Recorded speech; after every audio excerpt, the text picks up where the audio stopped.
একটি ছোট্ট গ্রাম ছিল বীরপুর, যেখানে ছিল এক অন্ধকার ঘন বন। বনটি ছিল এতটাই ভয়ঙ্কর যে গ্রামের লোকেরা সেখানে যাওয়ার কথা স্বপ্নেও ভাবত না। এই বনটি নিয়ে শোনা যেত এক রহস্যময় গল্প। এই বনের গভীরে এক ভয়ঙ্কর রাক্ষস বাস করত, যার নাম ছিল কালীপদ। কালীপদ ছিল এক বিশাল রাক্ষস, যার চোখে আগুনের মতো লাল আলো জ্বলত এবং শরীরে হাজারো শিখরের মতো হাত ছিল। সে প্রতি মাসে এক গ্রামবাসীকে তুলে নিয়ে যেত, আর তারপর তারা আর ফিরে আসত না। গ্রামে এক যুবক ছিল, নাম প্রণব। প্রণব ছিল অত্যন্ত সাহসী এবং সে কখনোই ভয়ের কাছে হার মানত না। একদিন সে ঠিক করল যে সে এই রহস্যের সমাধান করবে এবং কালীপদকে পরাস্ত করবে। গ্রামবাসীরা তাকে অনেকবার সাবধান করেছে, কিন্তু প্রণব তার সিদ্ধান্তে অটল ছিল। এক রাতে প্রণব সেখানকার একটি তলোয়ার, একটি মশাল এবং এক হাঁসের ডিম নিয়ে বনের দিকে রওনা দিল।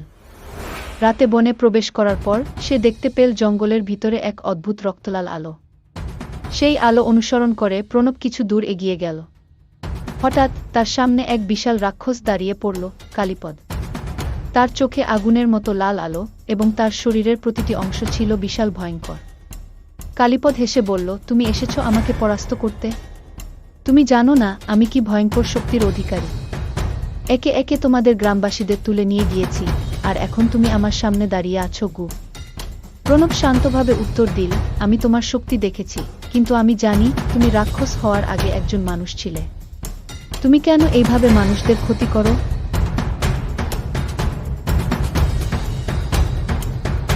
কালীপদ বিরক্ত হয়ে বলল, তুমি জানো না আমি কি যন্ত্রণার মধ্যে দিয়ে যাচ্ছি। আমি এক সময় ছিলাম এক রাজ্যের রাজকুমার, কিন্তু এক জাদুকরের অভিশাপে আমি রাক্ষসে পরিণত হই। আমার কাছে কোনো শান্তি নেই যতক্ষণ না আমি মানুষের প্রাণ নিই গু। প্রণব গভীরভাবে চিন্তা করল, তারপর বলল, তুমি যে অভিশাপে পড়েছ সেটা সঠিক নয়, কিন্তু তুমি যদি তোমার কষ্টের কারণে মানুষদের ক্ষতি করতে থাকো, তবে তোমার মুক্তি কখনো আসবে না। তুমি তোমার ভুল বুঝে নিজেকে মুক্ত করতে পারো, তবে এর জন্য তোমাকে প্রথমে নিজের মন পরিশুদ্ধ করতে হবে গু। কালীপদ কিছুক্ষণ চুপ ছিল। তার চোখে জল ছিল। সে বুঝতে পেরেছিল সে নিজে যে কষ্টে আচ্ছন্ন ছিল তার জন্য অন্যদের কষ্ট দেওয়া সঠিক নয়।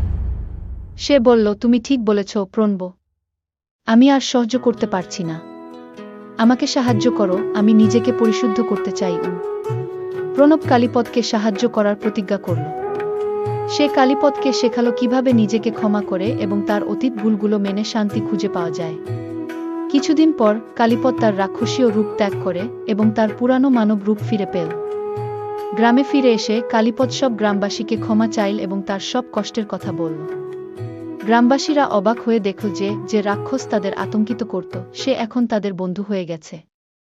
প্রণব জানত তার সাহস ও সহানুভূতির কারণে কালীপদ তার আসল রূপে ফিরে এসেছে এবং গ্রামটি শান্তিতে পরিপূর্ণ হয়ে উঠেছে।